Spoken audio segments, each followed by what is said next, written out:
I look try to edit like that an in. insane person, as always. Wow, that's weird. All of it. Everybody, that's an insane photo. Everything about this is just a different low. Every face is crazier than the last. Oh, God. They look really bad. We can do that again if you Yeah, want. Nope. let's do that later. Absolutely not. That is getting posted on the Uncomfortable Brunch account. God damn it. Too late. Burn that phone. You guys get the phone. Get the phone. Burn the phone. Burn it. Burn Okay. everything except for the stuff that's needed for the podcast. We can burn that too. We're all going down. The only one that's coming out of this alive is Bruce. We get so dark on Good Friday.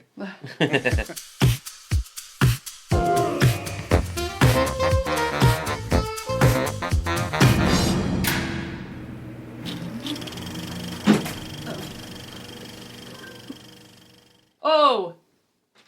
That was you, motherfucker!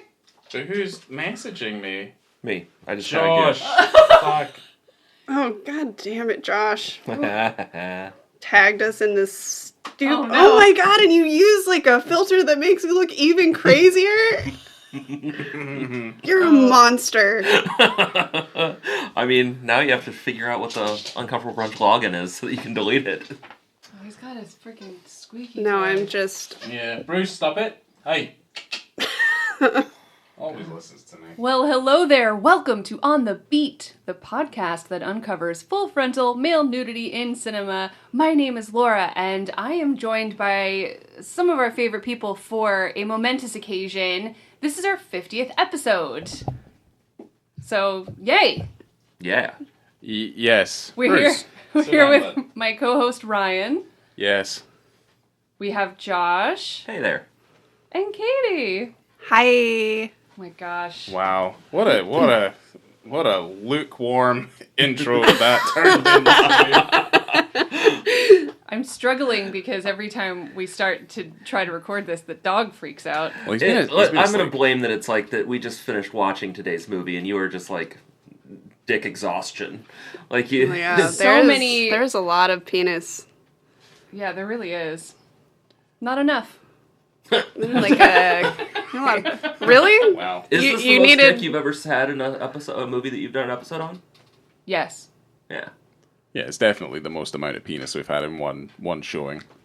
Yeah, absolutely. So- Well, and the film we're talking about today is the 2006. It's categorized as an erotic comedy drama, Shortbus. I'd argue that John Cameron Mitchell does not refer to it as erotic. I wouldn't either. No. I think it's pretty wholesome. I don't know.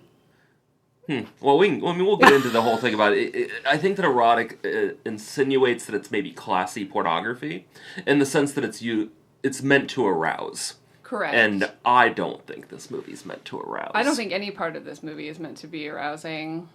No. But it's not that it's... Tell that to my erection. I mean, we were masturbating for the whole hour and 40 minutes. Yeah, we all held hands. Yes. And touched ourselves. Just How- made sure that we had a free hand each. You were I was late. like, oh, You okay. came in late. But like, Yeah. how would you hold? So to speak. I'm surprised you didn't notice when he sat down, though. Yeah. A All little right. damp squish. Don't like that. It came out of me. You think I like that shit? Absolutely not. Not a fan. Me neither. This film has such a cast, everybody. No one that... I think this is kind of a classic independent cinema type of cast. You know, I think that John Cameron Mitchell has complained these days that in order to have a successful independent film, you have to have a star in it.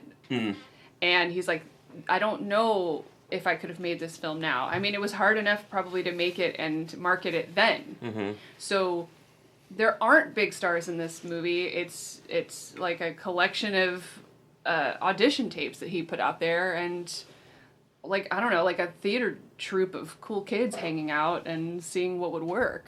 Yeah.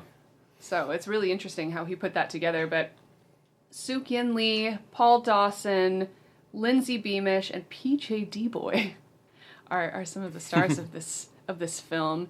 From Letterboxd, the synopsis, which is a little bit long. A group of New Yorkers caught up in their romantic/sexual milieu converge at Shortbus, an underground Brooklyn salon infamous for its blend of art, music, politics, and carnality, and loosely inspired by various underground NYC gatherings that took place in the early 2000s.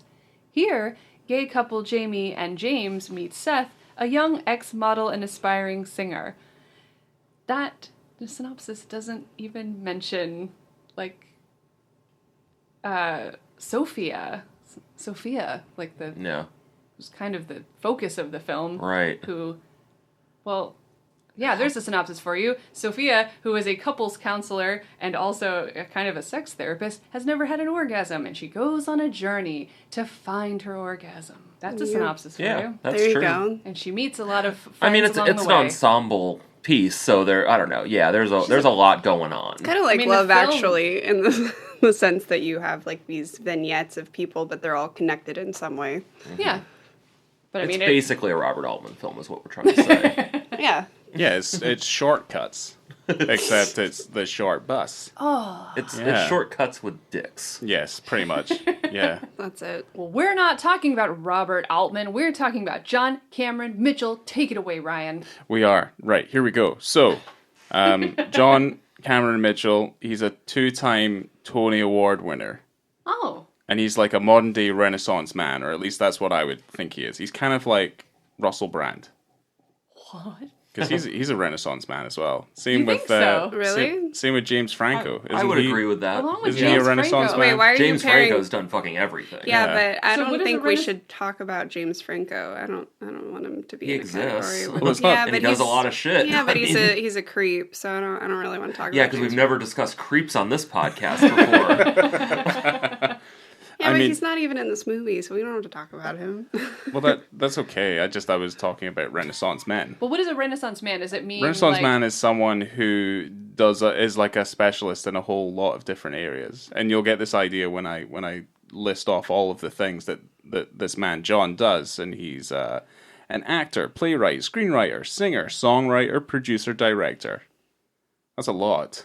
He's an artiste. He is an artiste, yes. He's and done he's a whole damn bunch. good at all of it, is the thing. Huh. You know? Yeah. It's very annoying. I mean, even just his filmography being relatively small could not be more diverse.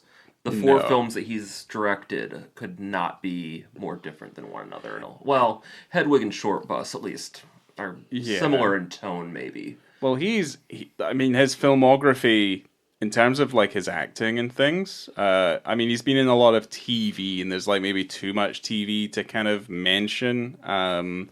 But he started on the stage, also TV into the 80s and into the 90s. I'll list off a few things that kind of took my eye. MacGyver, Freddy's New Nightmares, and the new Twilight Zone. But also, he was a regular cast member of Party Girl, which I've never seen. And he was the long-running voice of Sydney, the animated kangaroo mascot of Dunkaroos Snack Cookies. I didn't know that. Whoa! No joke, Ryan. I almost bought you Dunkaroos the other day. What Wait, the where fuck is a Dunkaroo? Where did you find The Dunkaroos? Dollar like a- Tree. They have them at the It's Dollar a cookie Tree. that has a little container of frosting on the side that you dip.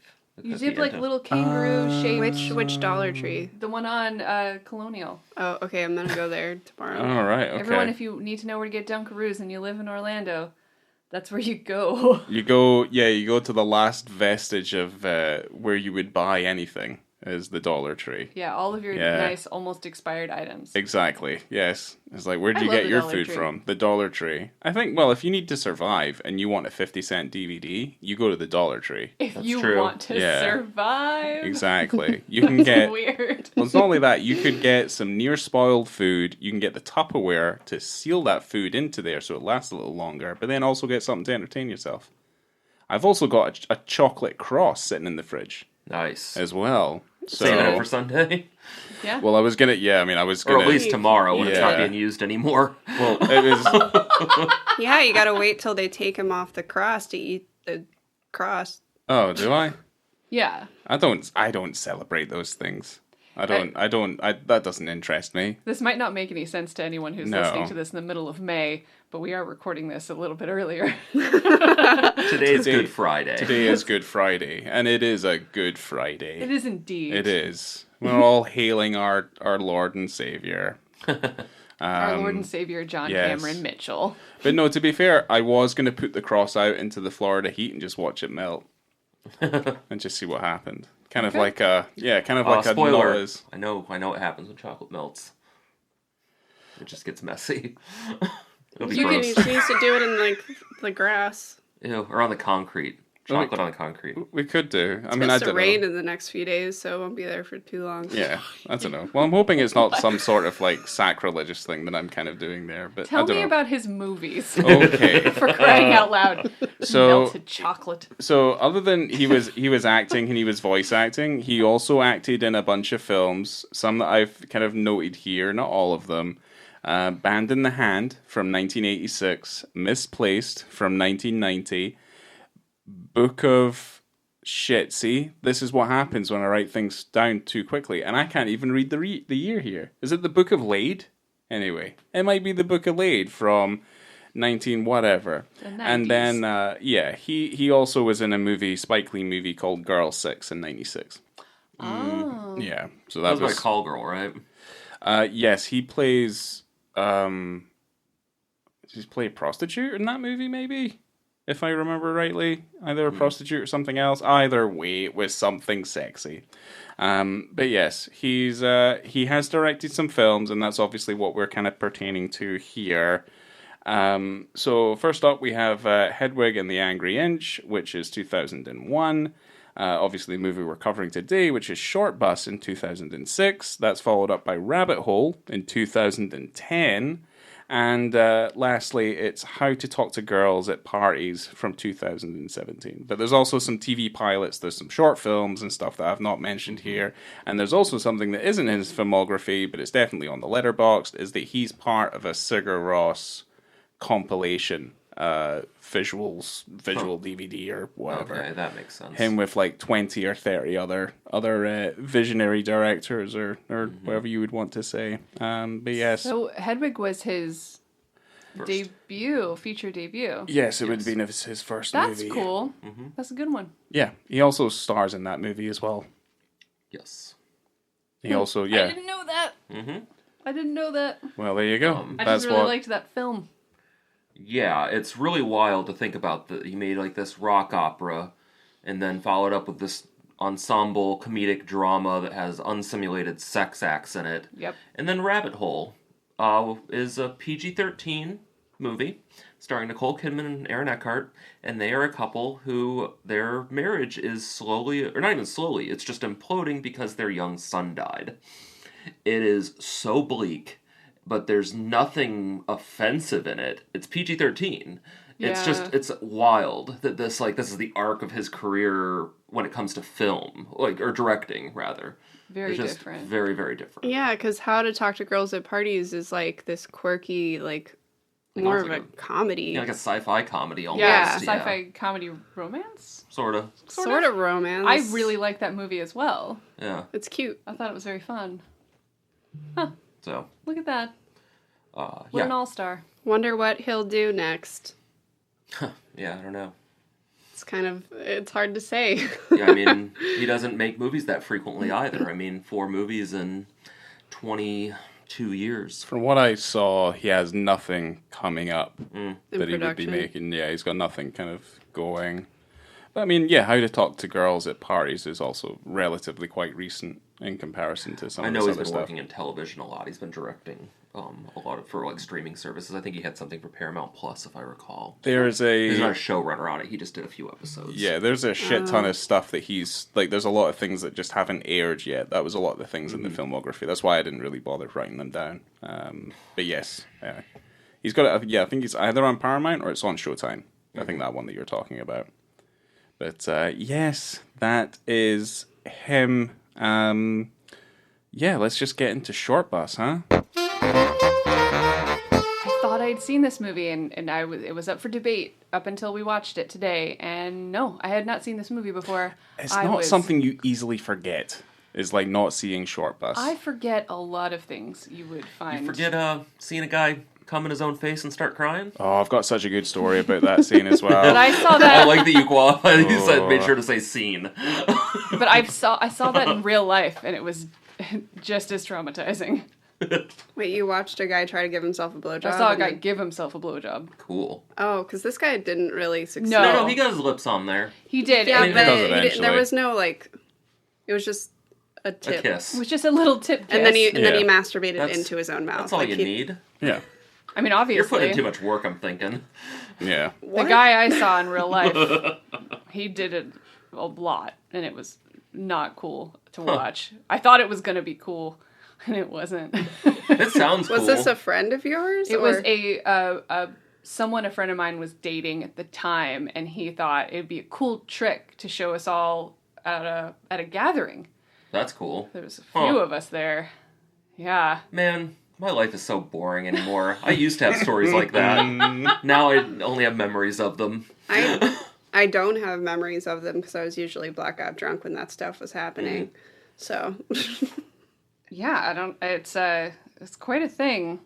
That was weird, but yeah, that's kind of how this movie starts. I love the beginning of this film.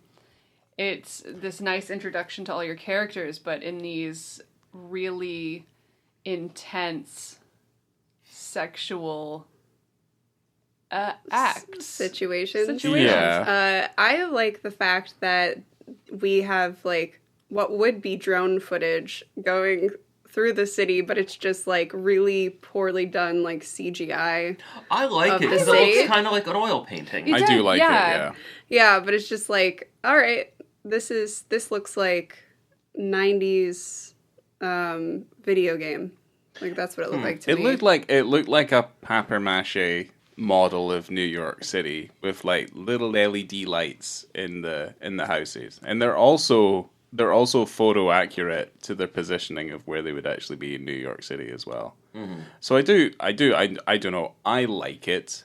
I don't know other than the obvious purpose that it serves, because at least my first remembering of seeing this movie was that it's incredibly low budget, and it's quirky, and it has a very kind of low budget kind of indie feel about it. But then we watched it today, and I'm like, wait, hold on, there's actually a lot more sophistication involved in Shortbus than I remember. It's not as low budget as I thought, because you No. think about a film like Well, this, it in is shot on 2000 film. Yeah, it was shot on film. 2006. Yeah. It's $2 million budget. It does look And nice. We'll get into it, but it also, you have to think there was a 2.5 year pre-production essentially. Yeah. But from inception through casting, through rehearsals, all of it, it was 2.5 years before they even started filming.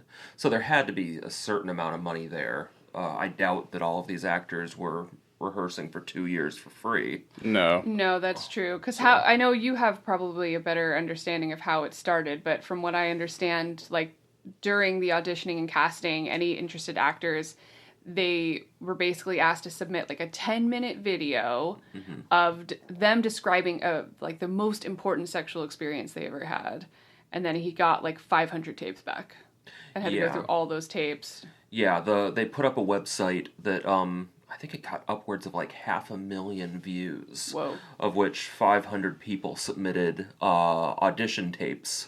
I think it was around 30 people were what they accepted, and from there it was a dozen actors that they ended up hiring and going from there, which they started out with a questionnaire that they all filled out, and it was basically a sexual compatibility survey. Right. And then they, in the rehearsal process, all the actors had some sort of background in improv. So they had these improv workshops and rehearsals. That's what shaped the script. There wasn't even a script yet Yeah. at its inception. So the actors actually they kind of connected with other actors so that they would be able to have sex with them. Right. And it seemed not forced or gross or frankly, like porn actors. So that was how that worked. And like I said, it was a 2.5 year process for him to work with all the actors. They created their characters. He had a rough idea of what he wanted the scenarios to be. I don't believe, though, that the movie itself, once they started shooting, not much of it was improvised. They'd already worked all of it out, and he formed the script based on their improvising at the front end before filming. Right. Yeah, because it seems like pretty polished in the way that the story progresses and all of the interlocking stories throughout. I was reading that they only did one sex rehearsal, and I guess he asked them like how they wanted to go about it, because he wanted to make it as comfortable as possible, and they just wanted to wait until they actually shot it. And Sukien said, maybe we should do a rehearsal where the people behind the camera are nude as well. And he, the director and the DP and the sound person were like, all right, that's fine. And when they went to actually shoot the movie, it's like, do you want us to get naked again? They're like, no. We're good. Yeah. We're good, thank you. But that is funny, though, is that Mitchell, he is one of the sextras, is how it's listed in the credits. Yeah. There's all of the extras for the orgy scene. He's in it, and kind of in solidarity, he threw himself into it. Mitchell's a very, very gay man, very openly homosexual, and he said that was the first sexual encounter he had ever had with a woman, was while shooting that. He went down on this girl on camera, and that was the first and I think only time he's ever had a sexual experience with a person of the opposite sex. Aw. So It's cute. Yeah, he has another moment in that room, right? The Sex Not Bombs room, where he's like kissing a guy. Yeah. And then later on, So. Yeah. We're not talking about the crying wank anymore, though.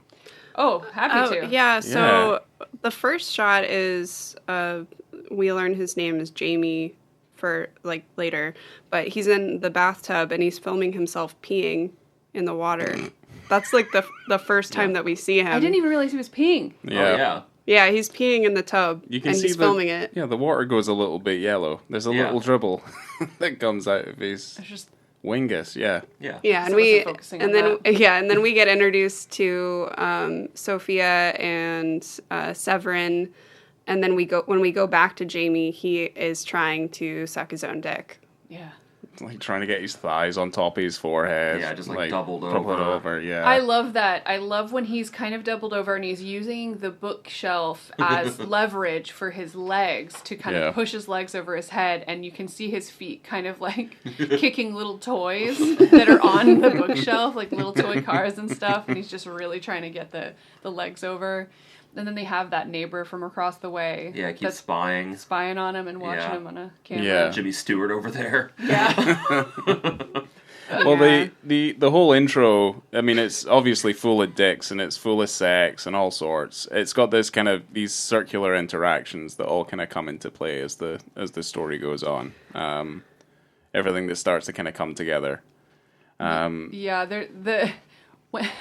if you want to extrapolate that scene a little bit more with the when he finally gets to kiss the tip, James. He does, yeah, and then he eventually just kind of comes into his own mouth. Yeah, all over his face. Yeah, and then he just has a wee cry about it.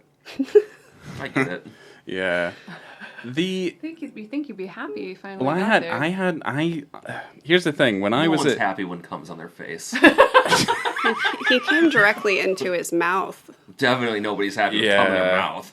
And then he kisses his partner when he gets home, and I'm like, he probably still has, like, did he brush his teeth? I doubt that, but No. So, like, his all right. partner kind of he still had all pauses. his clothes off and was all sweaty. So He was like, Yeah. oh, I just did yoga. But then he admits, almost immediately, actually, I just well, no, he jerked off. assumed. He's like, oh, you're doing yoga. He's like, oh, yeah. He's like, oh, you're still filming. Oh, God. Yeah. Well, I don't know. That one, the dominatrix boy. Mm-hmm. What is he? Is he a John? Yeah, he's a client. Yeah. The client of Yeah, Severin. because she keeps making fun of him for being a trust fund hipster. It's like, did your dad pay for this session? Yeah. And he comes in his own face as well. Yeah. Yeah. He was happy. I mean, He comes on the painting. I mean, it was kind of Yeah, It shoots a little bit over here. Yeah, A it little bit- shot I mean, on frankly, his face that's a little impressive. bit, but it also like shot onto the painting that Yes. already had splatters on it because she Yeah. stares at it for a It's a second. way to Yeah. improve a Jackson Pollock print. The Jackson There you go. Pollock, yeah. There was a lot of talk in this movie about 9/11, which I thought was interesting. Like, I mean, it makes sense. You know, it was probably being developed while that was still very much the public consciousness. And in 2006 or 2005, when it was shooting in New York City, it's yeah, it's still like kind of, it's part of the public sphere that people are thinking about. But they also comment on that too, where it says that that's the only thing that's ever happened to anybody in this age bracket or something like that. Oh yeah, 9/11. It's the only thing real that's ever happened to them. Yeah. So I mean, they show you Ground Zero in the movie as well, like because that's the hotel room that's overlooking it. Yeah, it's also animated as well.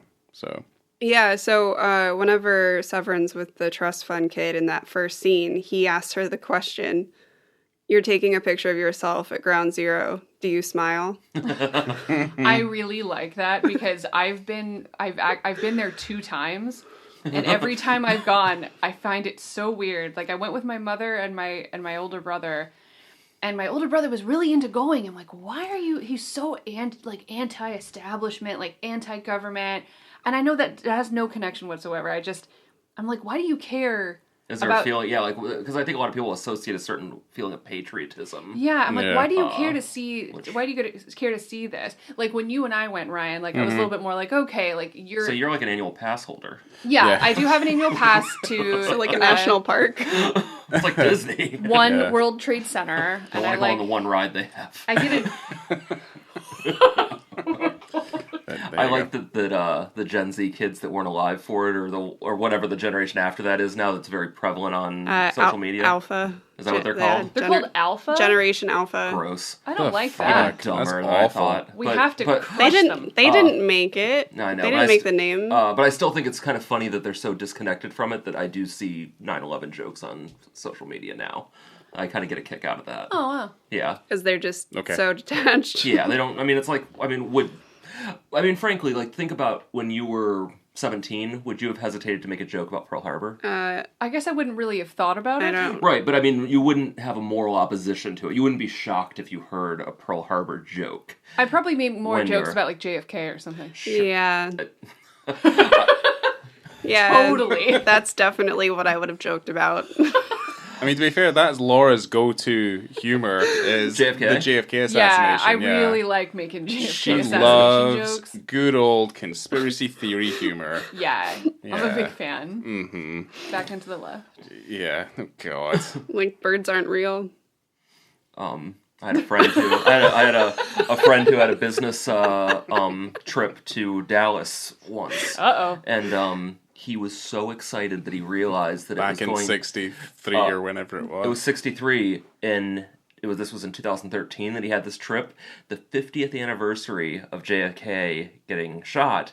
He was flying out of Dallas Fort Worth, and he was so excited. He's like, I changed my flight when I realized, so I could make the joke that I did something that JFK was never able to do.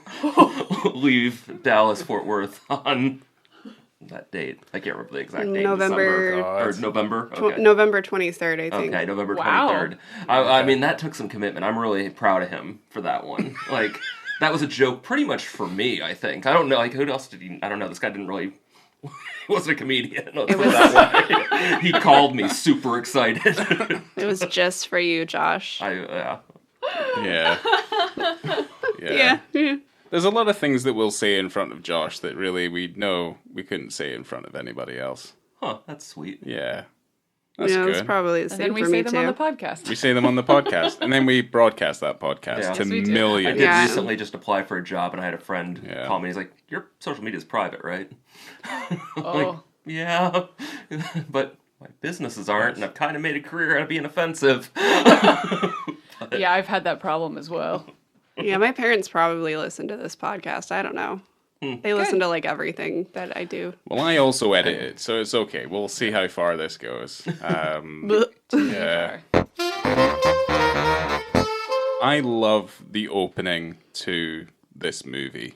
Well, you also get I want to talk about Sophia and her husband and that whole Cartoonish. sexcapade. They're cartoonish I positions. loved it. I was laughing so much, and there's only I a can't few of believe it those that felt I'm good. familiar with. There's no way that felt good. Some of those positions seem like they actually hurt. Like, penises don't go that way. I mean, they kind of do, but it's not Well- like... I don't know. I don't think that it's fun. Well, the thing is, but I don't think any sex the thing is is, fun, if you so bend, here we are.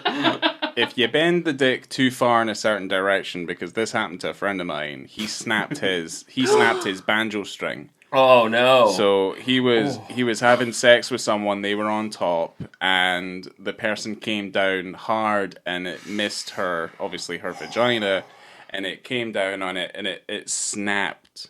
Basically, snapped his hard dick in half, and it snapped the banjo string. I mean, And he had to go to the doctor. Doctor was just like, okay, well, you can't have sex, obviously, but you now can't get aroused, because if it goes, like, it's gone forever, and it'll just be this kind of floppy thing. I thought that he could still get an erection, but It'll be hard, but it won't stand up. Wait, so was he able to, like, get his penis fixed, or... He did, he just couldn't get aroused. But anyone who knew this guy, and like certainly ever? I did... No, he did. I mean, like, how would you prevent it from had ever to being, heal. Like during the healing process, how do you... I think gel on it or something, like some kind of numbing agent. Well, I think you do the Austin Powers. I wasn't 100% do a sure lot what of had happened. cocaine. I think either way, I think he wasn't going to be having sex with it anyway, because it had swelled up to such a degree, and it had changed into these different colors that I don't think he was going to do anything with it anyway. That's awful. Did you see it? So did I see it? No. Oh, that's a bummer. But he was I would want he was to- fucking that would- people all the time. This guy, like, there was nothing to stop him from fucking. Well, That was his that thing. would be the one time that I would want a guy to send me a dick pic. I'd be Yeah. like, "Oh, you broke your dick? Like, I really want to see that. Like, I am so curious." Yeah. Look at it; it's all bruised and swollen and seeping, and Yeah, it's show cut me that open. fucked up dick. Yeah. Put a hat on it. Draw a face. He just starts crying. Oh, Oh no. Oh, you know what wouldn't go amiss though in that situation? I think that always goes well, and I think Everything Everywhere ruined it. Was just a couple of googly eyes. nice. Remember that once, like we were out drinking, and this guy was just going around. This random guy, he had a bag of googly eyes, and he was sticking googly eyes on like posters, on mirrors, on like cups and things, so people would find these googly eyes everywhere.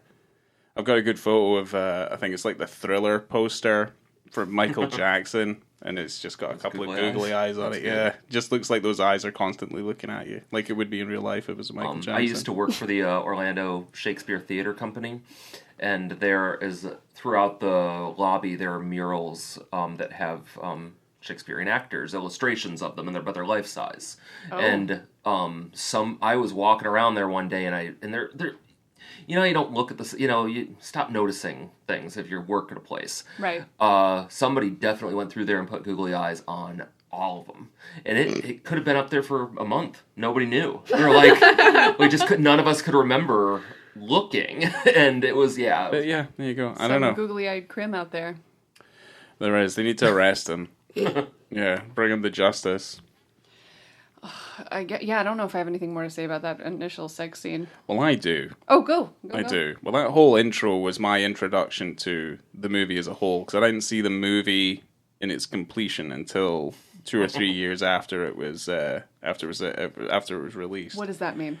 So basically, when I was at university, right, there was a rep from the BBFC who came in to lecture us about ratings and like censorship and stuff. Mm-hmm. And one of the scenes that she showed us was the introduction to Shortbus. And I don't know, the film was definitely finished, because when was this? This was 2006? Came out in 2006. Yeah. Okay, so this was 2007 when I had this lecture, right? Okay. And she comes in and she's like, we see this scene, and obviously it's like, oh, look, it's a guy like sucking his own dick. He's like doubled over on himself, and then he comes into his own mouth, and then he starts crying. I remember looking at my mate, we're like, what's fuck? And then basically she was like, well, look, we go through this process, so we have to describe exactly what it is we're seeing, but in this kind of watered down way, as if you're trying to describe this thing to like a child. Oh. So that And it's I mean, easy I've enough to described this understand. movie to a lot of children, and it's tough. They don't And the get it. Thing is, I'd never seen someone skirt around these descriptions as well as this woman was able to do it. Like how watered down the whole thing ended up becoming, and it was like a skill. It's like an art. But yeah, no, that was my introduction to the movie. And then you found it eventually to watch. I did, yeah. I watched it with an ex-girlfriend of mine, and it was that was a weird night. Yeah. I read that John Cameron Mitchell, he said that for a long time the only place you could watch Shortbus was on Pornhub, and it was the Spanish dub That's funny. of Good. the film. Wow. I found it here back when Stardust Coffee was still Stardust Video and Coffee and had a proper video store. Yeah. I was so excited because I moved here in 2005. The movie came out in 2006, but it did not play here. Yeah. And I couldn't find it anywhere. I don't know why I didn't just buy it. I'm sure Amazon had it. I mean, Think Films put it out. But Yeah. in any case, I came across it there, and I was very excited that I was finally able to rent it. Well, Amazon was still more of like a bookstore. Yeah, in I don't know. 2007. I mean, it's obviously not as insane of Yeah. I think it started Place it hitting is. its peak as like around like 2011.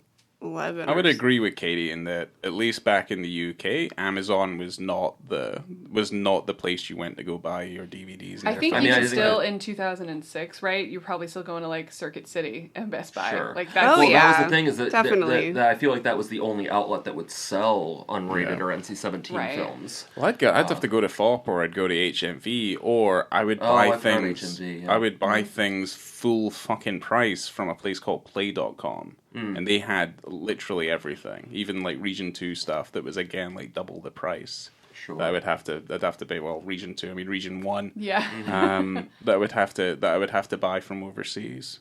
But yes. As audacious openings go for this movie, though, this is rather daring. I think that still pretty out there.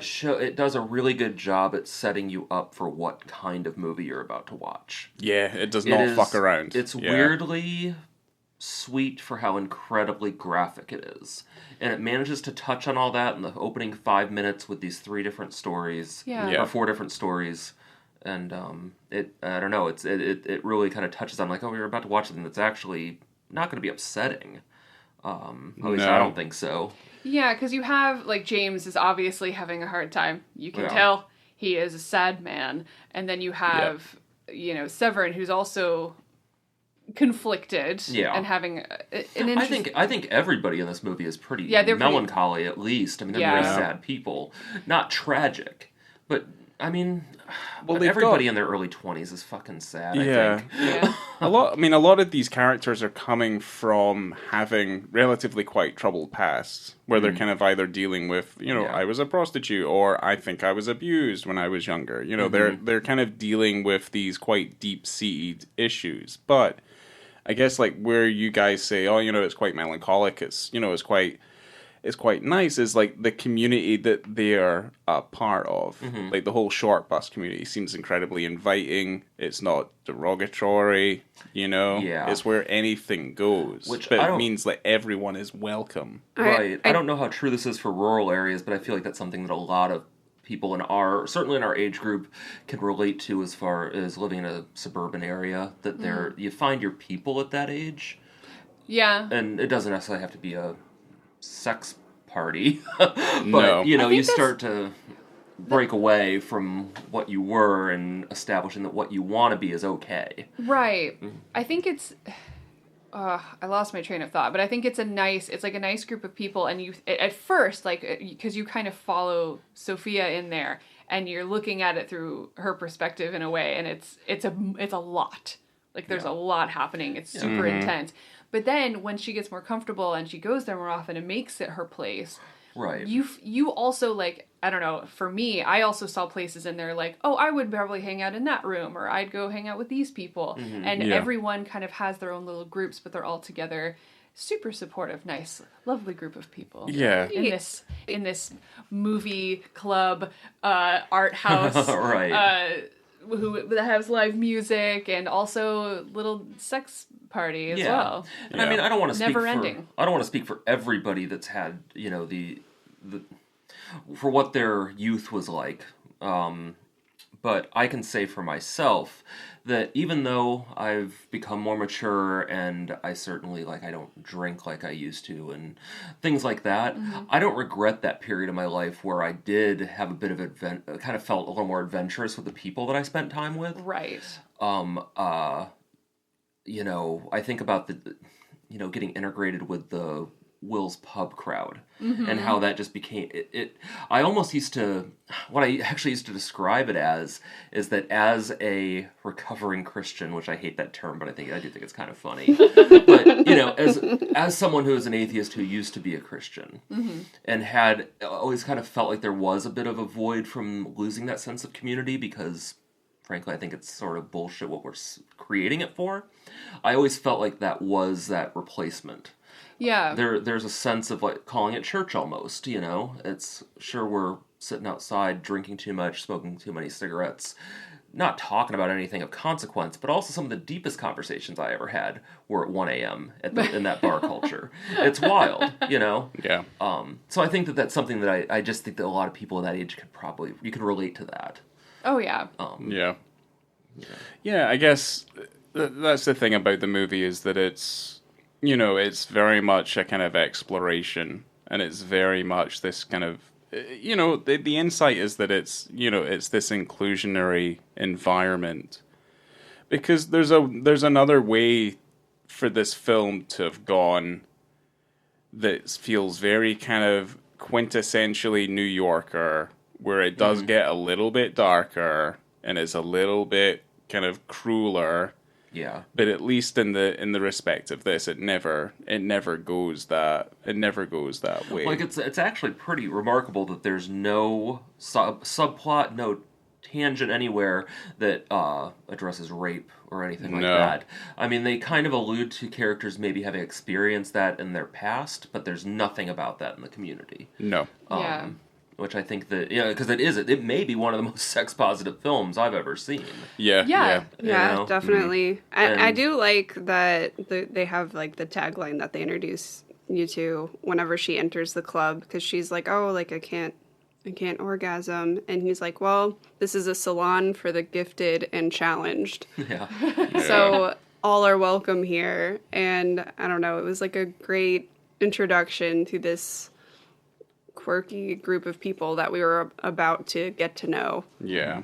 Because I will say, I mean, for us, I mean, it puts a smile on our face. We're not easily fazed by what we're seeing in the movie. I mean, it's definitely shocking. First time I saw it, I was like, whoa, this is a lot. But the tone of it never kind of veers into anything kind of nefarious. So you're always kind of feel like you're kind of being taken on the ride, and you're smiling the entire time, you're laughing, you're enjoying their company. Yeah. Yeah. But you can obviously understand why certain people might be offended by that, purely looking at it from a face value basis. Yeah. That's so frustrating. It's very very frankly, frustrating. I think that something like The Hangover is significantly more offensive. Oh, it's the fucking worst. Or that kind of comedy. Yeah. I'm trying to think of another sex comedy. Even a good one. Let's say like There's Something About Mary is a significantly more offensive movie than Shortbus in a lot of ways. Big time. Yeah. Yes.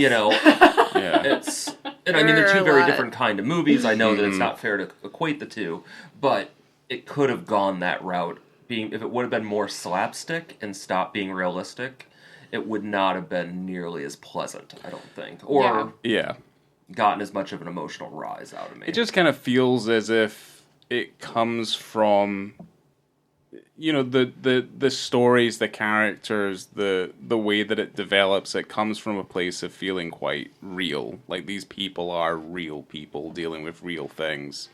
Doing real things, which I think is what kind of lends itself to it. Because it's not really a film that's about sex in particular. It's about people who are having sex. I mean, that's effectively what it is. Like, and that's the kind of the difference. It's we'll bring up Lust Caution just as a kind of side note here, where the sex isn't necessarily helping to drive the story, whereas I feel like in Shortbus, it's integral to the telling of this story. And it's where I feel like a lot of the charm comes in. For me, personally.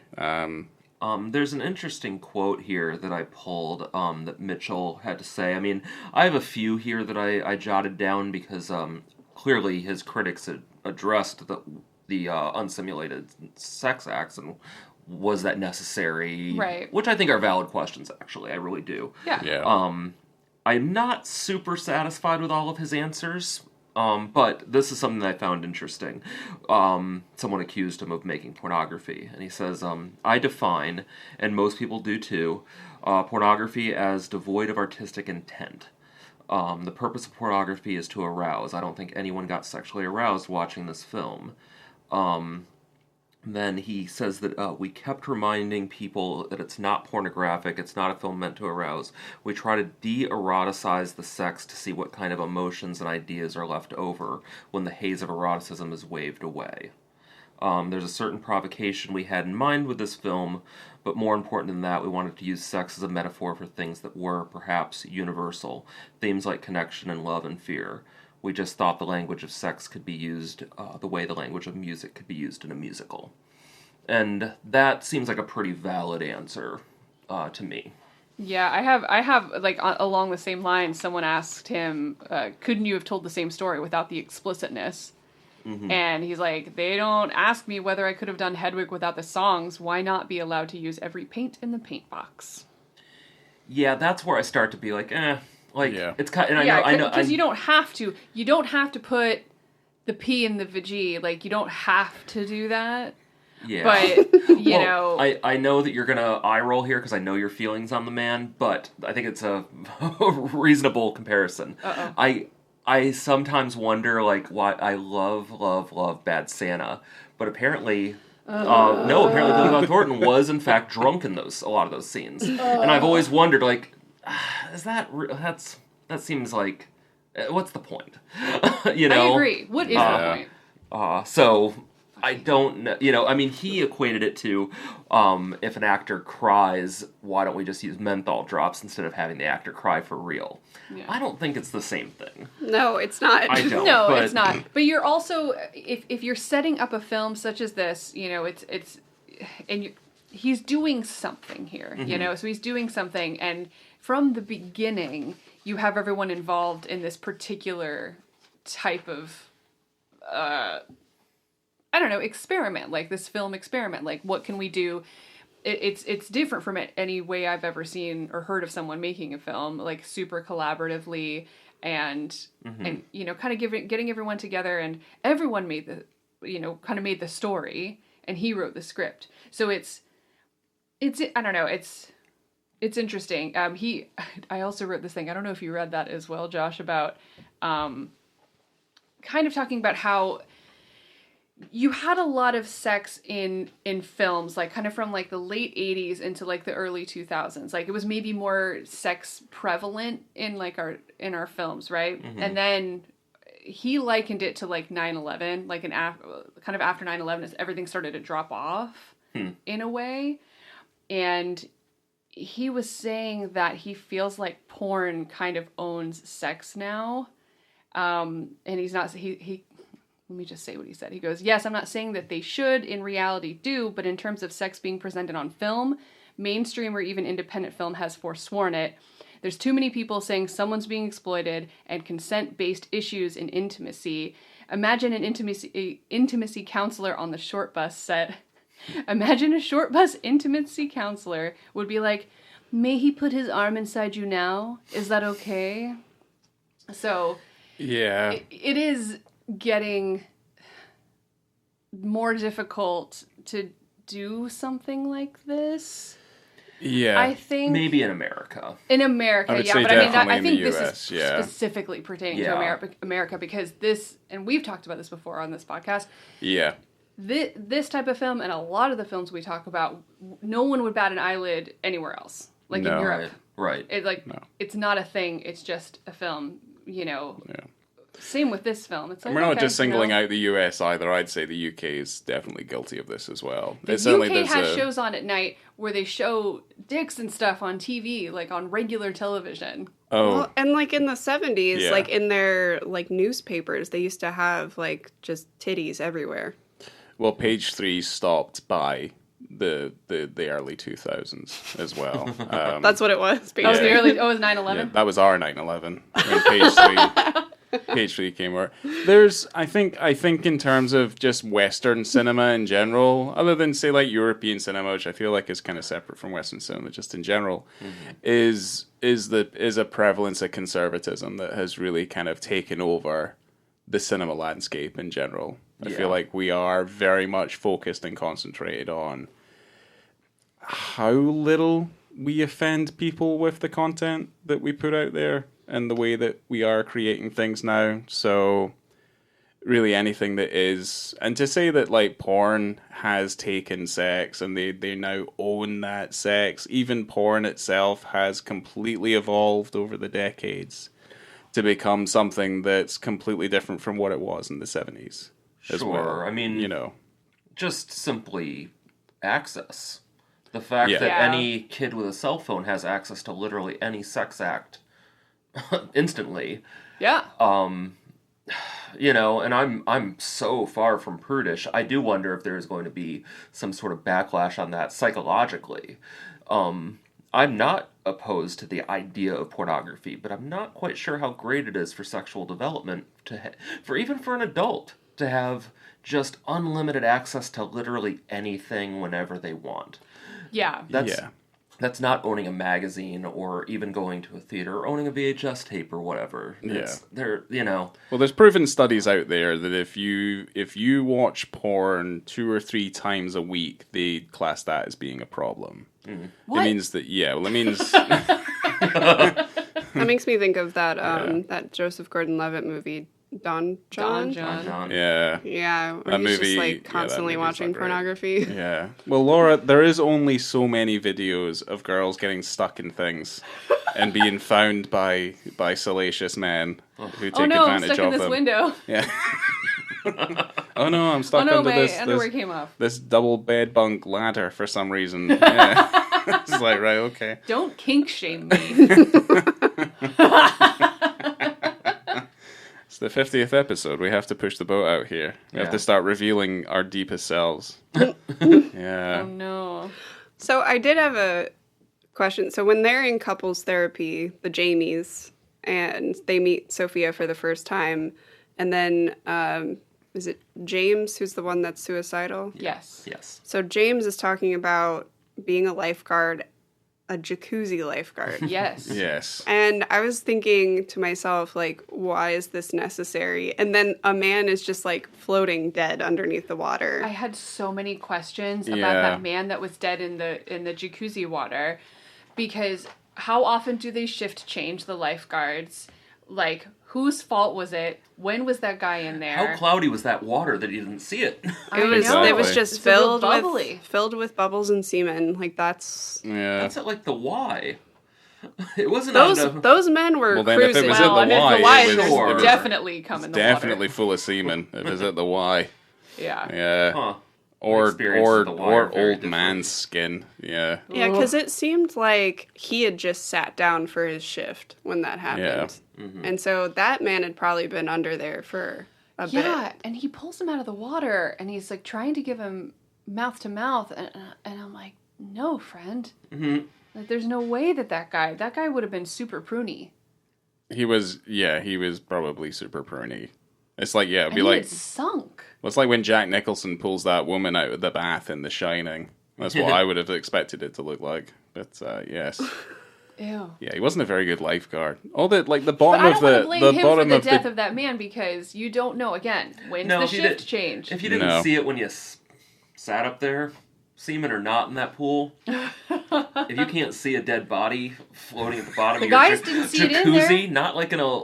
Yeah, no, they're insane too. They... The guy, Yeah. those that didn't see it, Yeah, they didn't see it until like his hand like touched them. Yeah. And at first I was like, was there a guy that's just like underneath the water trying to feel people up? Yes, that's what I thought. Like, I Yeah. thought the other guy was getting like a secret blowy, Yeah. but then he maybe really had really good like lung capacity.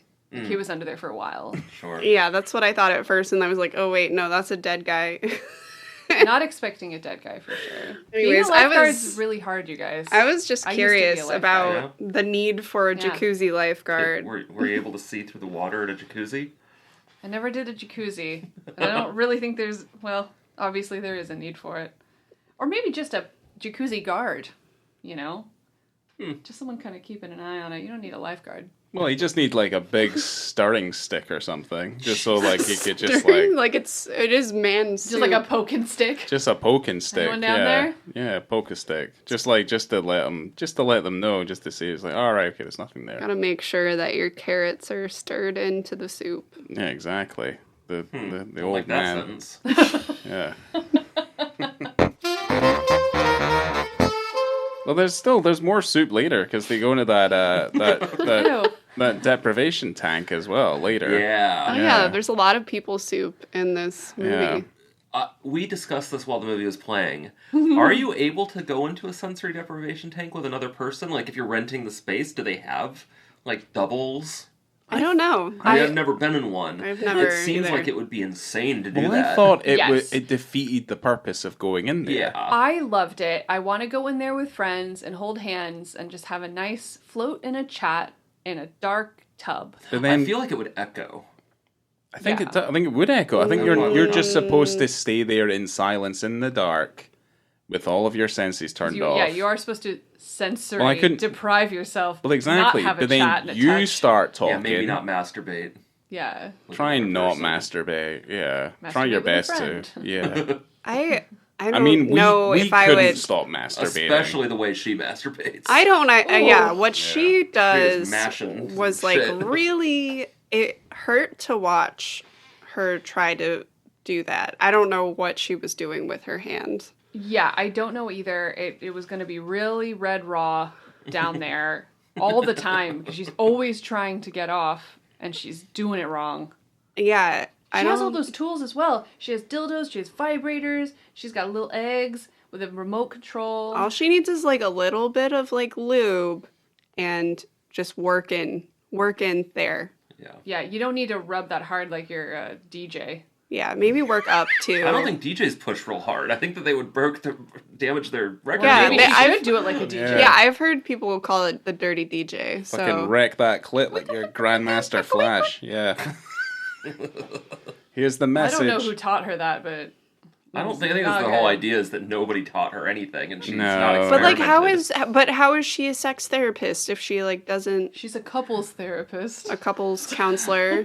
Think about Yeah. every one of your coworkers that you've ever had and how inept a lot of them are. People fail Oh upwards. boy, I don't want to do that. I don't want to think about any of them.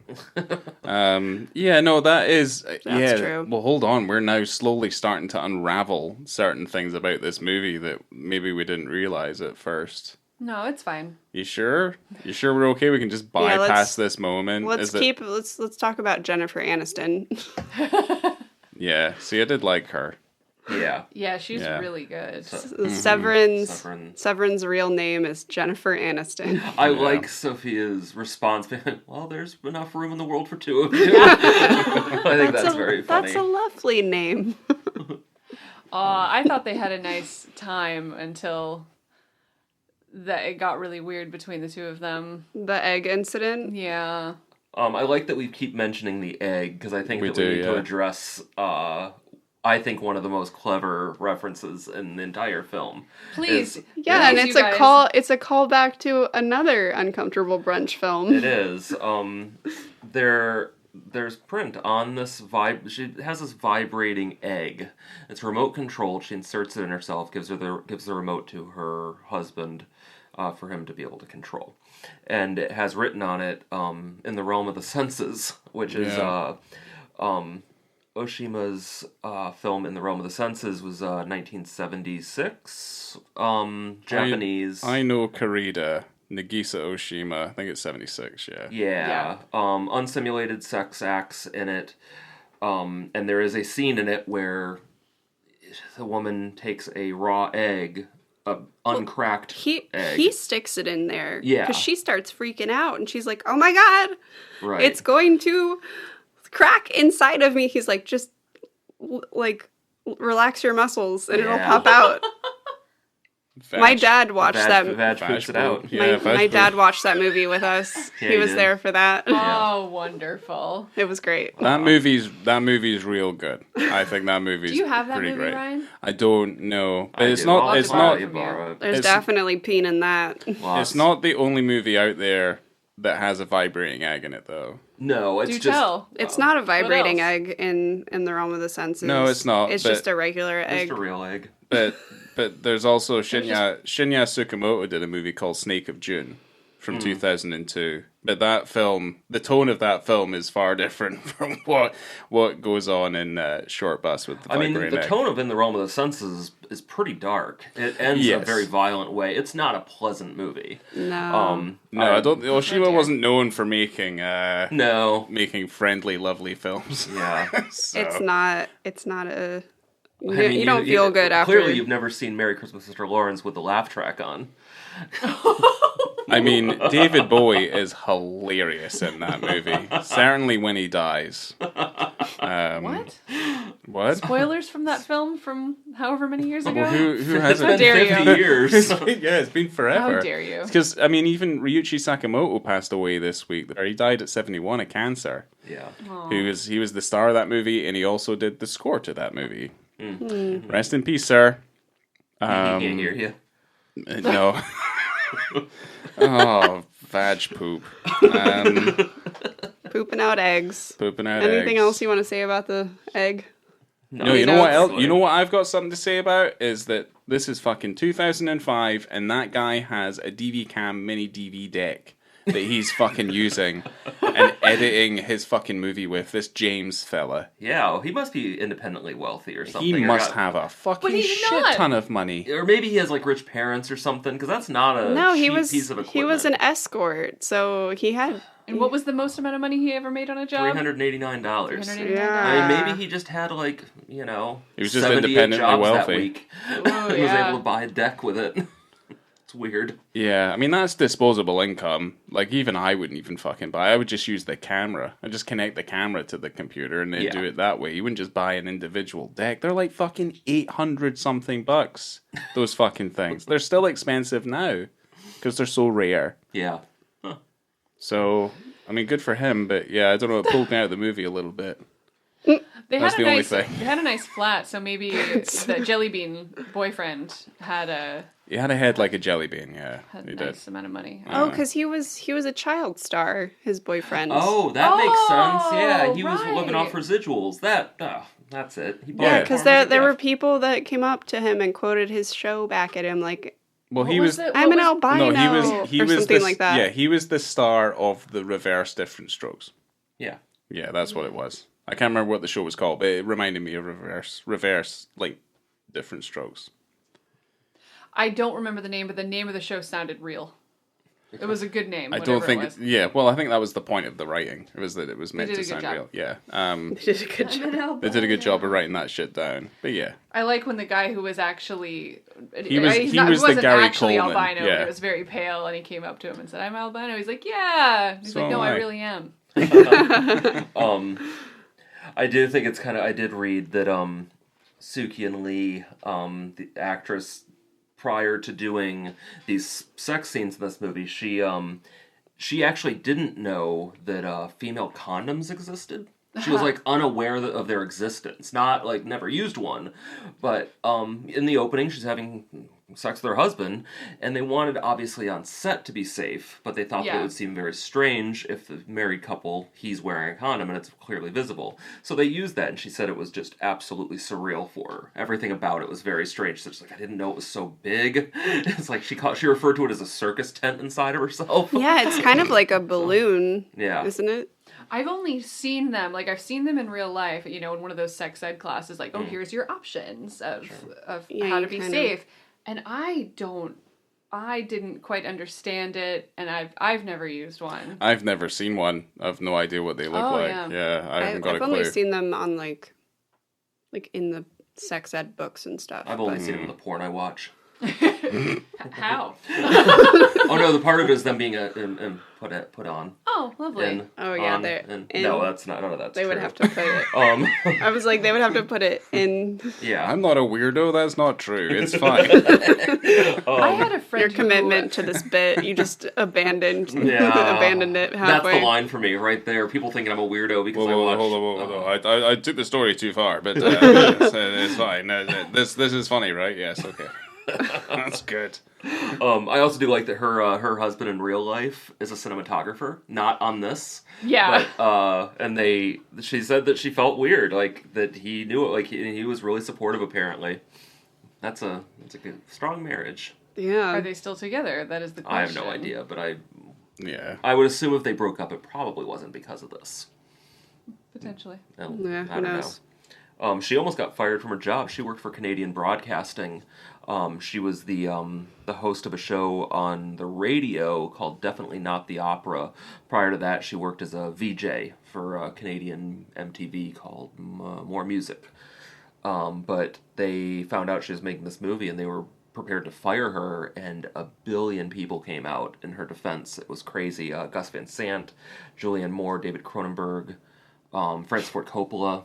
Wow. Yeah, there's a lot of people that apparently petitioned for her to keep her job, and she did. Wow. That's Good. awesome. Yeah. I wanted to talk about Yenta. Oh, it's weird that he has a device. Yeah, it's like a device that's specifically for this, what essentially is Grindr. Yeah, it Yeah. is. It is Grindr. Before Grindr, but he it's invented Grindr. I mean, this is before smartphones. Well, This is- not yeah, before this is smartphones, before iPhones. Yeah. There were Pre-iPhone, Blackberries and some, Yeah, This but it is- was like yeah. you specifically had to buy the Yenta device to be able to find men in your area who wanted to have sex with you. Yeah. And it apparently sets off old men's pacemakers. Yeah. Yeah, the old man who used to be the mayor of New York. Yeah. Which- Who I looked up and found and realized that he was the super comically old rabbi in A Serious Man. I was So like, why do I recognize him? And that's those only two movies I know him from. Oh, all right. Yeah, I liked that little device. I thought it was funny because I thought it was his phone. I'm like, oh, wow, that's an interesting phone to have back then. Yeah. But then he takes a selfie with his flip phone. Right. Yeah. I'm like, okay, Well, he so had this one is that a was separate device. yeah. Well, he had one that was his personal phone, and he had a Yenta device for his His for his DTF. hookups. Yeah, His DTF app. his DTF phone. I love Yeah. that he's got the Yenta and he matches with a gentleman who's literally standing next to him, and he's trying to figure out how tall he is because he has it in meters on his Yenta. And he goes, well, how tall is that in feet and inches? And they're trying to calculate. I'm like, he's standing right there, right next to you. You can see how tall he is. So strange. Maybe it's a comment on our digital culture. Maybe. Maybe. Yeah, beforehand. Yeah. I like that his name is Seth, but it's with a C. Yeah. Yeah, that's funny. Yeah, Kath. Are you Keth? It's pronounced Seth. It's like if Mike Tyson was saying Kath. Yeah. Kath. Yeah. Oh, Yeah. He's fine. He's not going to come in here. he's a rapist. It's okay. Mike Tyson? Yeah. he is. Of course he is. Of course he is. He's He a convict. went He's to a jail for it. Yeah, he went to Yeah. jail He's a for convicted raping. rapist. Yeah, he's I a convicted. really don't pay It attention is to interesting, things. though, that he has maintained that he never did that. He admits 1 billion other really fucked up things that he did in his life. I'm not one to not believe, but it's just interesting that he's fine admitting all of these crazy things he did in his life, but maintains that he did not assault that woman. I mean, it might be like a cognitive dissonance thing, because Maybe. Bill Cosby was like, "Oh yeah, I put drugs in their drinks and didn't No, realize that wasn't." Yeah, that's not what he's doing. No, I don't mean that. I Yeah. mean, he said that it was a consensual. It wasn't even a Kobe Bryant sort of thing where he's like, okay, maybe there was a misunderstanding and I didn't know. He said, no, this is not what happened. She is trying to ruin me to get money. Oh, He's dear. very, very open. I don't know. It's just kind of strange. Yeah, You but just- he did get convicted. Yeah. Yeah, he did get convicted. I don't know. My next line here is talking about anal sex. Are you going to talk about the threesome? Are you going to talk about the Star Spangled Banner? Potentially. There's not any real anal sex in there. There's some analingus. There's anal sex later. Yeah. It's like an anal chorus. Yeah, where he breaks his anal virginity later on. You don't see any of that. Well, no, there's the triple man sandwich. That's what I called it. I think of it as just like a triangle. Yeah. Not like an Eiffel Tower. Yeah. No, they're lying.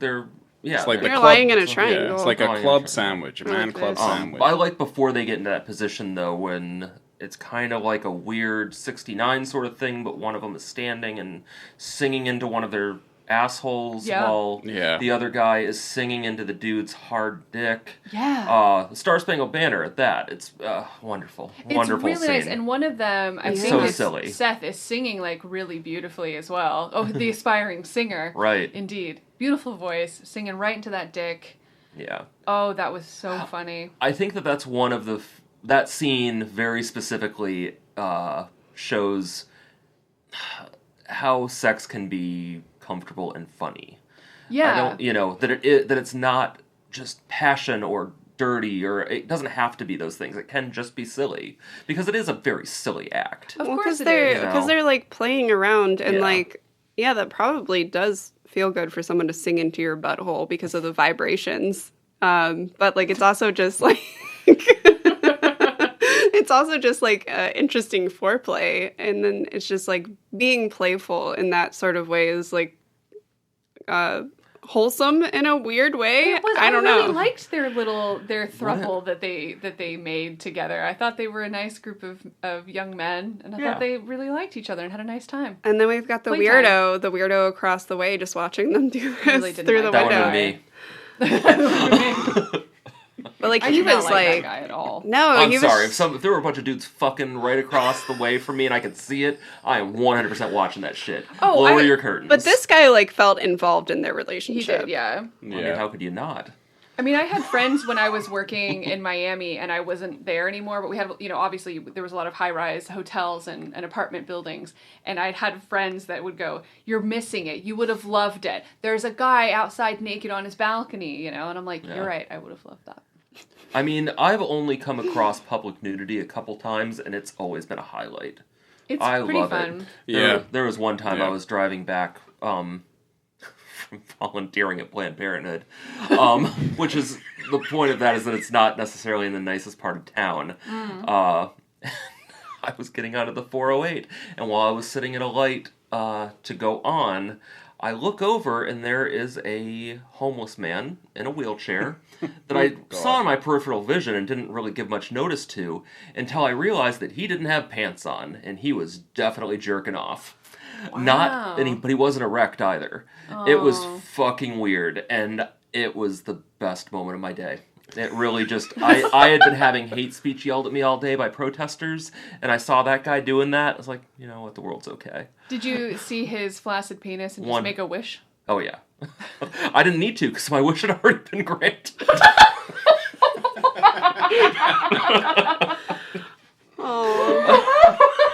That poor man trying to get an erection. It was seriously, it was like 11 a.m. on a Saturday. There's no timing. Huh, maybe. Yeah. Like, it's, you don't schedule it. At least I hope not. That's weird. That's a level. I guess now's the time. My neighbor from across the way, when I used to live in a place in Glasgow, he had a schedule. He would do it at the same time every day in his bedroom. How do you know? Did he tell you? Because or did you watch I could him? see it. Nice. I could see it. Like, I'd be at my computer. I was kind of here, and the window was over here, and it was a big window. You know what? I feel like at that point it's on you to set your own alarm to not be at your computer anymore unless you want to be. I mean, to be fair, I was there, and I just turned around, and I was like, oh, there he goes again. I And would he would definitely just, like, watch. Like, I would be the weirdo. He was naked, and he would put something on his TV, and he would get over to the bed, and he would just lie down, and he'd be watching the TV, and he'd just be going for it. Was it something pornographic? Because I hope it's something like Murphy Brown or No idea. Like, I mean, Hell yeah. yeah, or Judge Look Judy. at her. Judge Judy would be a good one. Or She's so powerful. Care Bears. I don't know. She's Either way. scary. Care Bears. Yeah. He's got a fear boner for Judge Judy and Murphy Brown. Either way. Fear Boner for Judge Judy is the name of my band. Your first album is Dumpster Diving for Plan B. That's right. so metal. I really only wrote down 3 things. One of them was the Star Spangled Banner. The other one is I'm pre-orgasmic. Like you're about to have one? Yeah, that's really what sells that. Is him. Like, when she says I'm pre-orgasmic, he's like, are you about to have one? Like, concerned? Really good. Well, it's like premenstrual syndrome. Like that's, whenever she says that, I'm like, that's a weird way to say that, because it does sound like you're about to have one. Yeah. No. To me. And I had a conversation with while we were watching the movie, because it was confusing to me, because you have, like, there's 2 different types of orgasms you can have, like, at least as a woman, right? Like, you can have like a vaginal orgasm, and then you can have like a clitoral orgasm, right? And I just don't, I'm like, how has this woman not had one of these?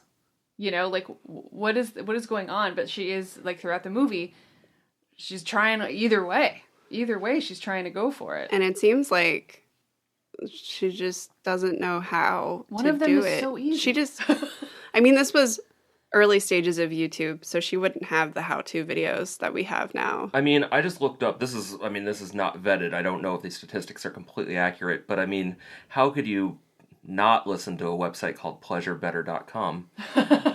Sounds legit. But it does say that 10% of women claim to have never orgasmed. 59% have faked one, and 82% can't reach orgasm by penetration alone. And it seems like that's a lot of what's going on with her husband. She said that was the first man she'd ever been with. Yeah. So she I think needs that to it actually makes sense. I think she needs to get on that clit. That's what that is. Lube up your fingers. Before she even met him, she would have tried other things, like alone. I mean, I didn't orgasm until, like, I was in my mid-20s. Huh. Yeah. I don't want to talk about it.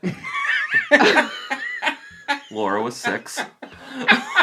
I was very like sexually repressed. It's like the rope climbing scene at the beginning of Nymphomaniac. You're turning red now. Yeah, no, well, it's a good thing none of my family listens to this. Yeah, but her dad's going too, so that's why. And you know what? So is my dad. All the dads. I had a very young sexual So is my dad. Oh, wait, hold on. I don't know where he is. Because of Silk Stockings. Remember that show? I do. Yeah. I'm still waiting for mine. Just put on Silk Stockings. Yeah, I guess really I should. Good for you. You think that's on Blu-ray? Think I you can buy hope that so. series? I would. Man. And he's going to come in the middle of the night, and I'm just sitting there alone in the dark watching Silk Stockings. I have over the years purchased, whenever they're on sale on, like, Full Moon Site or whatever, some of the 90s softcore porn.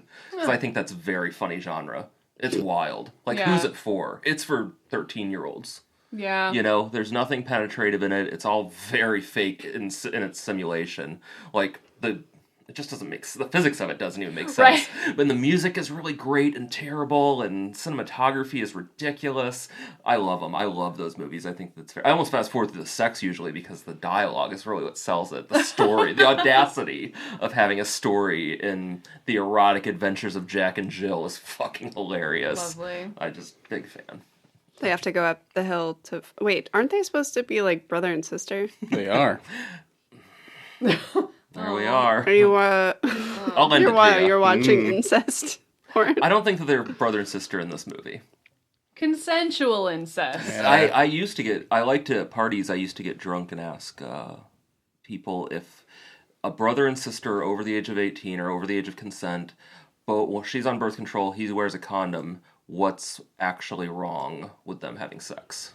If it's consensual. And it was always like the thing that I just really loved, seeing that face on a bunch of drunk people at 1 a.m. at somebody's house party, and it never went over, and I loved it. I just thought it was so funny. I watched a TikTok yesterday, and it was this woman telling a story about how her friend had just like a hookup with a guy, and she got pregnant, and at the gender reveal party, her dad showed up drunk, and then the baby daddy was there, and yeah, it was her half-brother. Holy shit, I thought that was just going to be a joke. They didn't. Oh, no. Oh, dear. They had never met.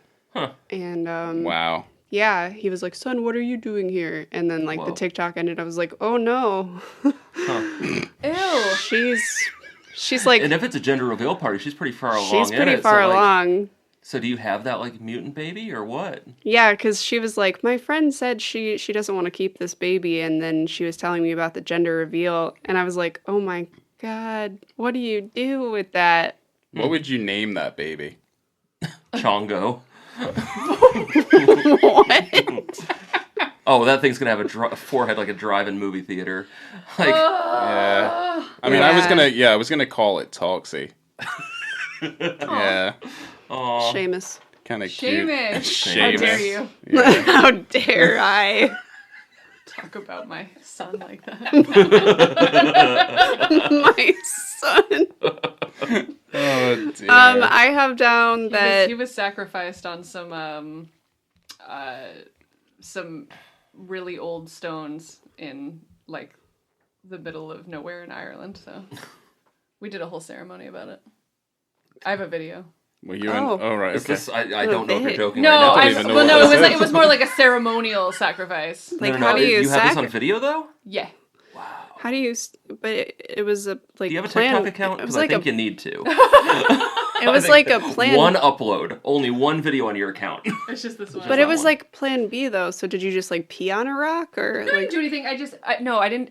I was just laying on the sacrificial stone, and then my friends danced around me, and This was after you took a plan B though. yeah. Because like it's not even. It's funny. Fucking Is that not funny? tourists. I've only taken plan B twice in my life, and I did not have any sort of ritual associated. It was a time and place. No. You know? Okay. I feel like I Stock up on that shit. You Plan had to B be is my there. plan A. I just Fall out. well now that I'm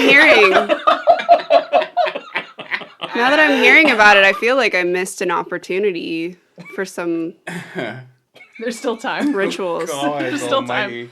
Just call me next time, and we'll do a little ceremony. Yeah, I'm not on birth control anymore, so probably in, Next time I'll load his dumped in you. Give her a ring.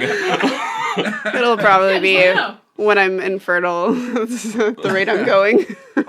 I want to toss out the last thing I have written down before we need to wrap this up. Vag poop. When you said that, Okay. when Sophia walks into Shortbus Club for the first time and she's getting shown around, and I didn't write down exactly what he said, but he goes, "These guys come in here eating ass and cock and telling me they're vegan." It's so good. I really like He had that so line. many good quotes. The maitre d' guy. He was wonderful. I also like. It's just like the '60s, only with less hope. That's pretty true. Oh yeah. And then I also wrote Animal Collective playing while she's watching an orgy take place is pretty poetic, because I really enjoyed the pairing of Animal Collective with all of these people fucking at the same time. so much eye contact as well. Yeah, there is that girl who's staring at her. Well, and she helps Sophia at the end She does. reach her goal, her Yeah. orgasm. That's one of the main leading things that I remember from first seeing it, is that girl just like staring hard into the camera Yeah. for the most part. Yeah, and I was like, huh. She's like, "I'm gonna get you. I'm yeah, coming for you." I was like, get me. I'm like, that's fine. Well, you're She coming. does. You're coming for me. That's Actually, right. yeah. She was coming for either way. So sweet. It was, I don't know. I just remember that. But yeah. I don't know. I still have this story about that, because we had that conversation about anal sex, like during the kick, because he breaks his anal virginity. Oh yeah. effectively. What did y'all Right. think about him letting Caleb, who is the voyeur, fuck him? Like, why didn't- does he let him do that? You think? I don't know. I don't know either. I didn't like it. It didn't No. make me happy. He also said no to him Several 1,000 times. yeah. And he's crying. He goes, "I don't want to be this person." And then he opens up. When he opens up his butthole. Literally and figuratively. Just Yeah. lets it go in. I mean, it's a slippery slope, almost literally and figuratively. Yeah, man. man. If I had a I nickel. don't like that. But I had someone that I knew when I was in university who was having far too much anal sex, hate this and story. the only reason that You've we heard knew it before. the only reason that we knew he was having too much anal sex was that periodically he would just shit himself, and his jeans would be brown, and he would have to leave. That's my story. He'd have a brownout. He would just periodically leak from time to time. Oh, no. Yeah, so there is a danger. There is a reality to There's a danger to being a bottom. having too much dick Rough in that ass. bottom. Yeah. Yeah. Sex. I think around that time, I don't know if it's still true because I certainly don't. I'm not part of the gay community, unfortunately. They seem like they have much more fun than me. But I did hear that that prolapsing used to be the slang term for prolapse was blossoming.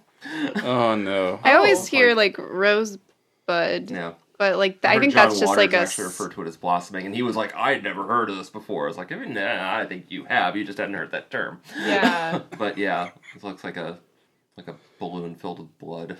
It's hanging maybe out one here. of the saddest things I've ever heard come out of your mouth, Josh. It's true. Yeah, I agree. I mean, Maybe not, it's still not, the saddest thing not I've ever heard in my 35 years life. ago, but yeah, now I did watch and Well, the yeah, band. probably. I did watch and the band played on earlier today, What? All right. and it was not fun. I mean, I watched Rent a few days ago. They all seem to be having fun. Oh, No, I don't think so. I don't think so either. I mean, they all die of AIDS, but before not that, all of them. They had a great time Just on a- their way. Just a that portion. dinner, the La Vie Boheme dinner seemed very fun. La Vie Boheme. Right? No. Yes, that's it. Nailed it.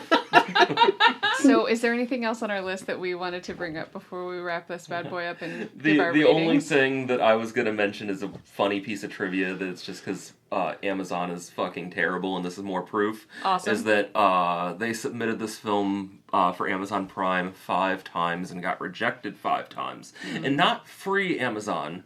Like, not even, you can't even pay to rent it. And sure, some sites can have their own restrictions or whatever. At the time, Brown Bunny was on there. Okay. And then eventually Nymphomaniac, and there's been a lot of films that have unsimulated sex Yeah. in it. Yeah. And so it's, and it's bullshit. The first couple times they rejected is they said that the closed caption was out of sync. And finally they just admitted that it was because of content. That is weak. Yeah. It is weak. You're right. Yeah. That's weak as hell. For a film that effectively ends proving that New York is at the center of the universe. You know Well, what? You and know who it's goes just- to New York? People that need to be forgiven. Yeah. There's a lot there. Yeah, there's a lot amusing in the movie where I'm like, oh, really? Such wanky New York shit. And I like New York.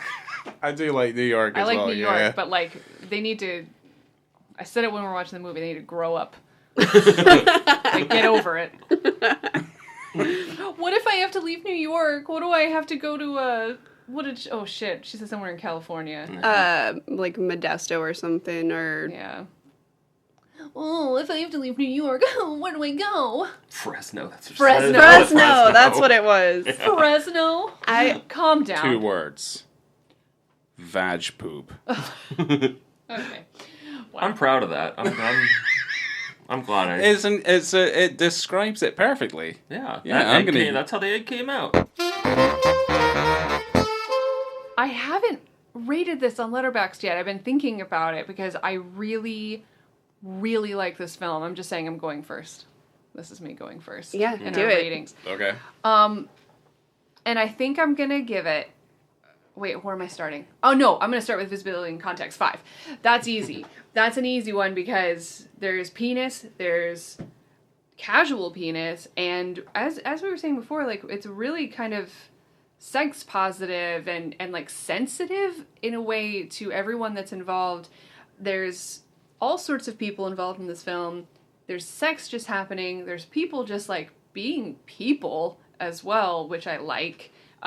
People that are naked in their own houses and people that are having sex naked and not weirdly pulling sheets up over them. And, you know, like, has anyone ever had sex, like, and then pulled the sheet, like, up over you? Really? Like, yeah, that's weird. I do. All right. Unless you start out underneath there, that's different. Anyway, 5, it's wonderful. It's it's pertinent to the plot. In terms of it being unsimulated, I'll take it for what it is, as being like an experiment of a film in a way, you know, of trying something different, and everyone's on board and everyone's happy to do it. I don't really have a problem with it. Did it need to be unsimulated? I don't know. Do you want me to just tell you what my rating for the film is, and then we'll each do that? I think we'll each do that. Yes, I think you're correct. For the film, 4.5. I liked it a lot. I'm not giving it 5 because sometimes I got a little bit bored with like old men talking and stuff. Like I kind of zoned out a little bit. It wasn't as interesting to me. The Mayor of New York. Yeah, the problem with any film that Laura watches sometimes is old people talking too much. I don't think they have anything interesting to say. Oh God, this is sleepy. It was a little sleepy during that little moment of that old man. But Oh man, The old man was so sweet. yeah, he was sweet, and then he just kept talking. That's not even. Yeah, I don't even think there's any issue with that part whatsoever. We all started talking. I might have started it, but oh, we all got together and we all started talking. What are you talking about? So that's it. 4.5. I liked it. Would recommend. Fun for everybody. All right. Well, I'll go last. So You'll go last. let the guests go. Okie doke. Here we go. So for visibility and context, obviously it's going to be a 5 because I don't even know how many times we saw a penis in this movie. Like, I didn't count.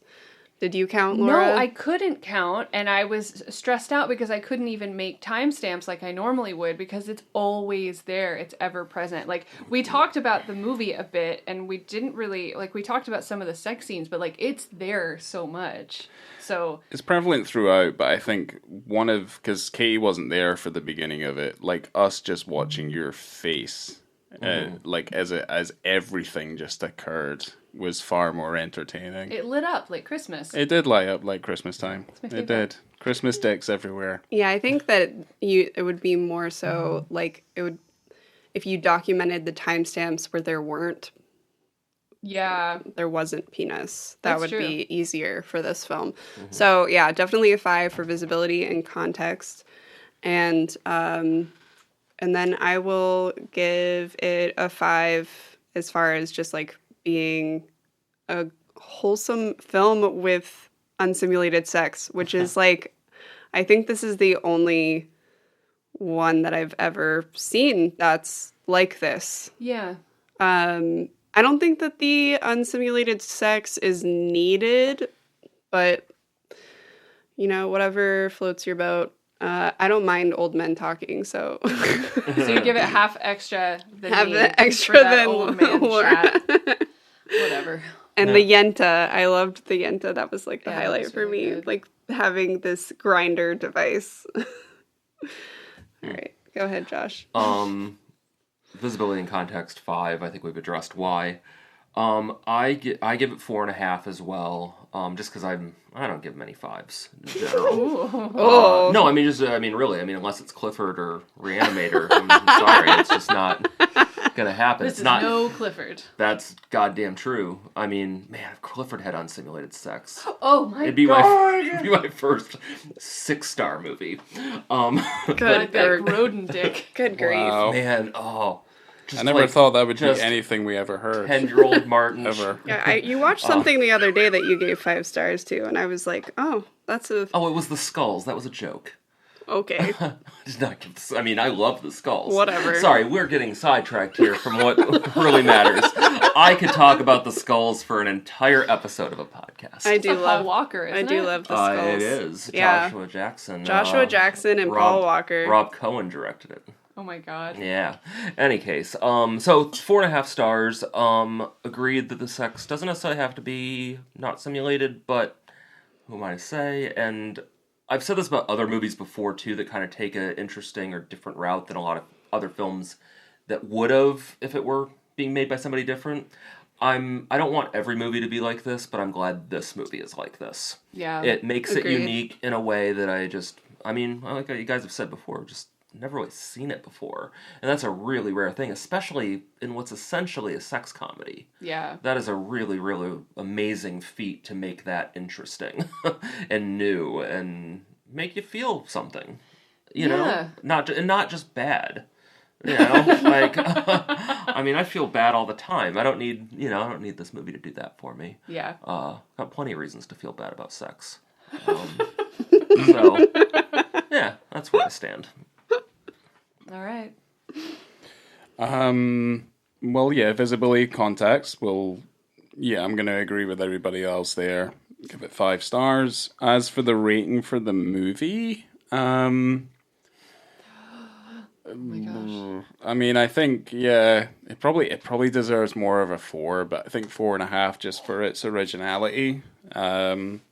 As much as like I kind of agree with Katie in the sense that like, does it need to be unsimulated? Probably not. But it does kind of lend to the overall film's identity. So that's kind of where I kind of put myself there. Mm-hmm. But it is a little bit, it does get, to me, like the last part of the movie, certainly with the James character ending up at the creeper's house and then effectively being cajoled into having sex with him. That stuff I just don't tend to think lends too much to the film in general, so that's why it gets a 0.5 star off of me. I've got no issue with old men talking about getting crusty You guys boners. are lame. Yeah. I like the old man. I like the old Everyone man. really liked that part. Yeah. I was like, Every demographic just have is covered sex in this already. movie. You know what I'm I saying? just like listening to elderly folks talk about stuff and Yeah. reminisce about the good old days or whatever. No, Ryan, that's a good point. That was a demographic that had that scene not been there, Yeah. it would have been very obviously ignored. Yes. You know, There you more go. than people outside of their 20s still fuck. Yeah.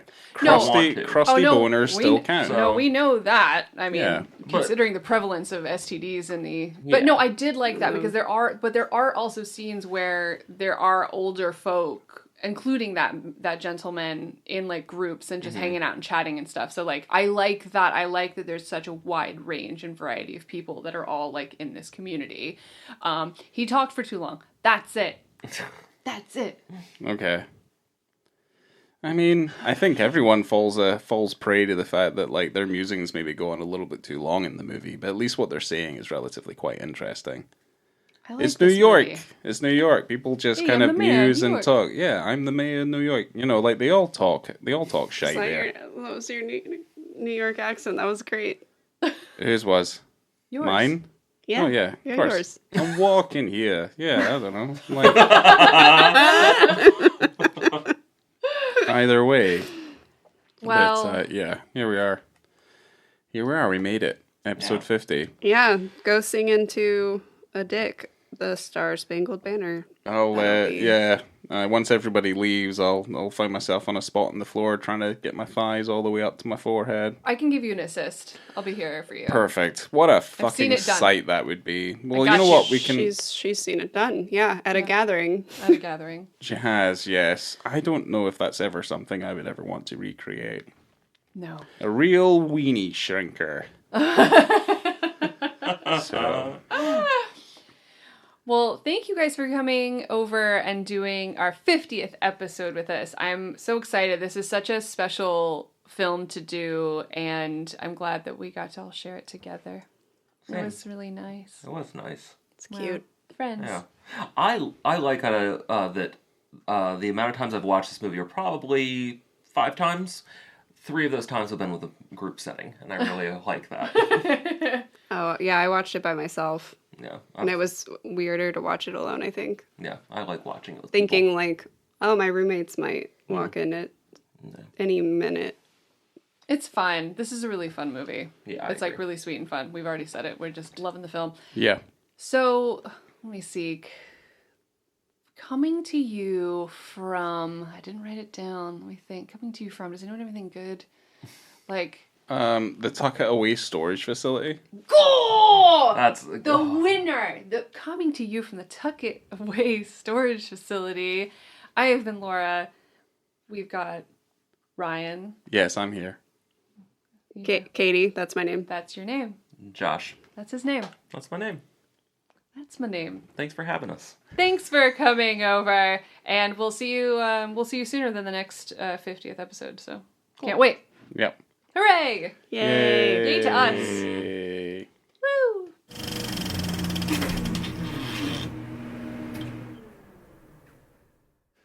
trust me, that clip's not going anywhere. Like, it's not only just to protect you, it's to protect us.